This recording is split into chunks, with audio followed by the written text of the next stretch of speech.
Quite often, we get into this time period where WWE just falls off and loses a little bit of momentum. Maybe it's because there's not any sports on and there's no competition and they know that people are going to watch. Or maybe it's because it is just at a point in time right now where it is such a heavy demand that they're not being able to fulfill that demand. Regardless of whatever it is, right now, WWE is dry.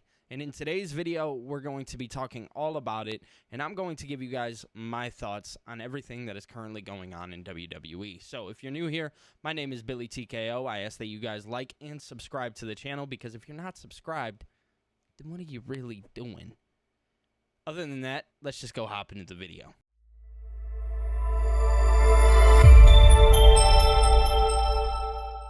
Not often that I get to come on and just rant, but in today's video, I am going to do just that. You're not going to see any pictures or anything like that. It is going to be me giving you guys my thoughts on the current WWE product. And when I say WWE product, I'm not just talking about Raw. I'm not just talking about SmackDown. I'm talking about everything, including NXT, Evolve, the whole nine. And I kind of want to start with Raw because I feel like Raw is obviously their flagship show. So it only makes sense. And the reason why I feel like it is dry currently has something to do with Raw. If you guys have watched Raw in the last, I don't know, we'll say 2 months, you would know that everything that they're doing right now feels like a vortex. And when I say vortex, it feels like we've seen it a billion times. Like, just this past Monday, Roman Reigns returned, and it was supposed to be this huge deal, and it wasn't. It feels like everybody right now, and maybe I'm only speaking for myself, hopefully I'm speaking for others included, it feels like WWE is just throwing things at a wall and hoping that it'll stick.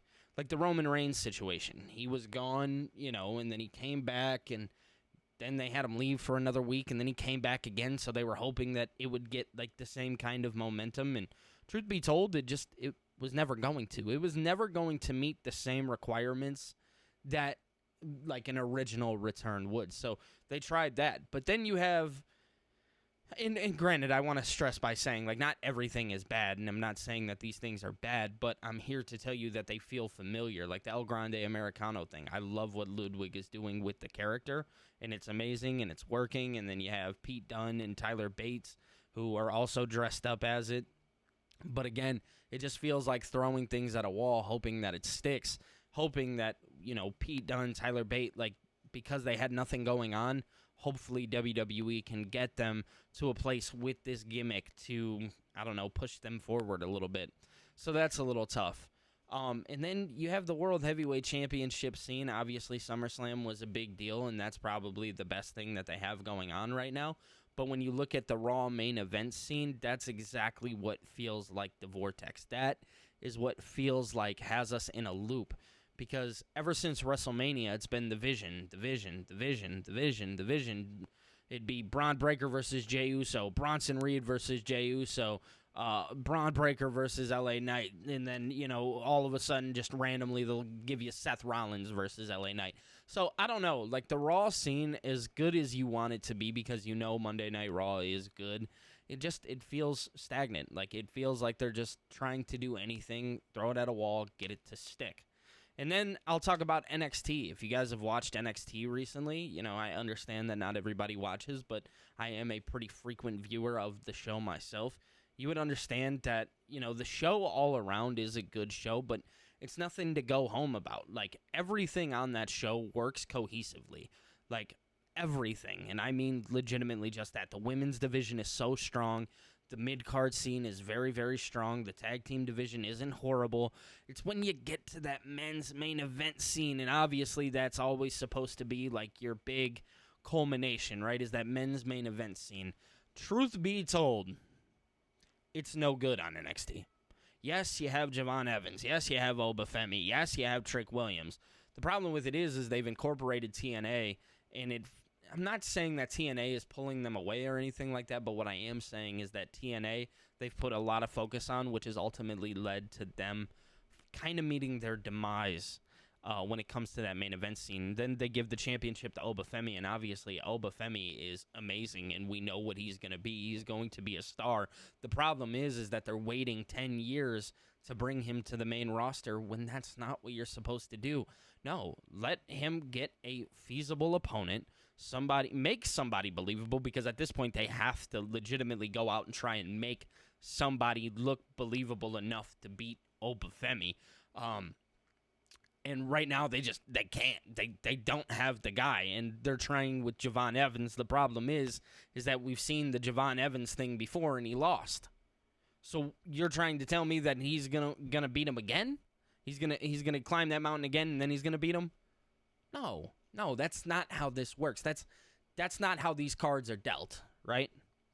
So as much as I love Javon Evans, because he is phenomenal, he is just not feasible right now in my mind to be believable to beat Obafemi. Granted, NXT was last night. I know he took a crazy spot where he got thrown off the ropes, like legitimately thrown in the ECW arena. So good nod to him. Javon Evans is great. I'm not taking anything away from him. The problem is that WWE missed the ball with Javon Evans. They've already tried it. Again, throwing things at walls, hoping that they stick. And they're not. They're not sticking right now. As badly as I want them to stick, because God knows that I want things to stick, it is not. Obafemi needs somebody believable. Obviously, WWE feels some type of way about giving their world championship to a TNA superstar. I actually think right now, if WWE gave the NXT World Championship to a TNA star, it would better that main event scene. If you want me to be 100% transparent and upfront, if WWE chose to give that NXT World Championship to somebody like Moose, I feel like it would elevate that NXT men's main event division to new heights, because then it opens the door for new guys to flow in, and you're creating new stars, and you don't have Obafemi with a lock and key ready to just pull everybody who's ever tried for the NXT World Championship away. So that's my problem with NXT. It is that they are not reaching the audience that maybe they need to with this men's main event scene. You know, maybe it's connecting for some. Truth be told, it is not connecting for me. I am not feeling it, bro. I'm not. As much as I want to, I am not. And another big key factor that I want to talk about is the PLEs. Yeah, let's talk about it. Every 2 weeks, it feels like WWE is putting on a new PLE. And that becomes tiring. Even recently now, with them going out and trying to compete with AEW, or AEW trying to compete with them, it feels like, man, you are putting wrestling fans through a lot. You are asking them to put time away for you often. You want me to watch Raw on Monday. You want me to watch SmackDown on Friday. You want me to watch NXT on Tuesday. You want me to watch Evolve on Wednesday. Then, because of the partnership with TNA, you're telling me, hey, you should go out and watch TNA. And then, hey, every other Saturday, pretty much, we're going to put on a huge PLE where all the championships are going to be on the line, and you're going to see these great stories culminate. No, you're not letting anything breathe. And the problem with it is that we talk about the culmination of stories. Nothing's culminating. Because Triple H is such a long-term booker, and I love the long-term booking. Do not get it twisted. I love long-term booking. The problem is the Intercontinental Championship scene doesn't need an 8-month drawn-out storyline to get the point across. It doesn't. It's the Intercontinental Championship. Yes, I understand that it has class. Yes, I understand that it's important. Yes, I understand what that championship is and what it means. The problem with it is that it does not need an 8-month to 1 year drawn-out storyline to try and get us to the point.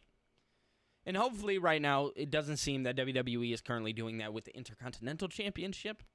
But then you look at the United States Championship picture scene, and you're like, what the hell is even happening here? What are we doing? What are we doing? We put it on Solo. They have this match at SummerSlam.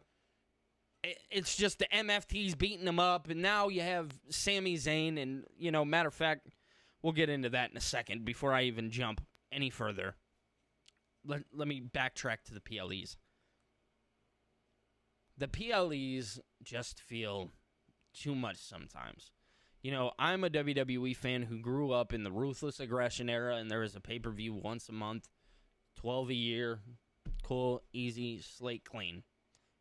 I wasn't dealing with 24 a year. 24 is a lot when you really think about it. And you're asking me to put a lot of time away for you. I'm just being transparent and honest. So that's my gripe with the PLEs. Now I want to jump into my gripes with SmackDown. And, you know, we just talked about the United States Championship scene. And here comes Sami Zayn. Sami Zayn is now a part of the SmackDown roster. But when Seth Rollins turned and he made the vision or whatever, he gave Sami an ultimatum to go out there and fight for the WWE Championship. And Sami Zayn was like, well, no, I'm not doing that. And then 3 months down the line, he's switching brands and he's talking about, oh, well, I've never won the United States Championship. Oh, I've never held the United States Championship. When a week ago he was asking for the World Heavyweight Championship. What the hell happened? Where did we go wrong? Where? Please, tell me. Because Sami Zayn was on this course, he was on this high track to go fight for the World Heavyweight Championship, but because the Raw men's roster is so stacked, they had to move Sami Zayn, who has a very good underdog story, over to SmackDown to go fight for the United States Championship. You want to know what the biggest problem of this is? You want to know what the biggest problem is?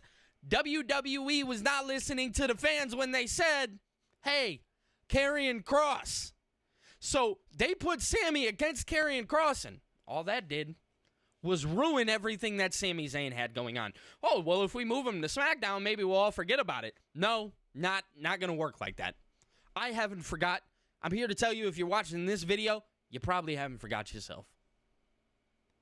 So that's a huge gripe that I have with WWE too, is you put Sami Zayn in such a... It was going to destroy him no matter what, because the fans wanted Karrion Kross. So now that stink is stuck on Sami Zayn, who is a great superstar, by the way, and now you have him going to fight for the United States Championship because, oh, I never held it. No, the goal was to get him into the World Heavyweight Championship picture, and WWE ultimately has taken that away from you. So right now, WWE just feels very, very dry. They do. They do. I know they're trying their best. Even, you know, on SmackDown, we'll talk about the Women's United States Championship picture. Don't even get me started with that shit show.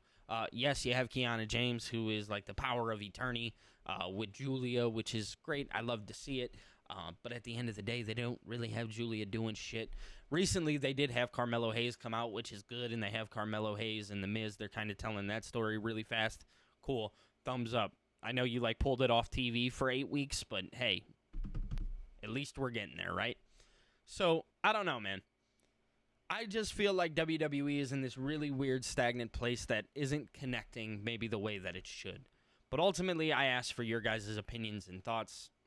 If you guys are new here, I ask that you like this video. I ask that you guys subscribe to the channel to keep up with WWE every single day. I am here doing it. So, yeah, WWE is dry, man. That's just what it is, and that's all I have. I'll be talking to you guys later. Peace.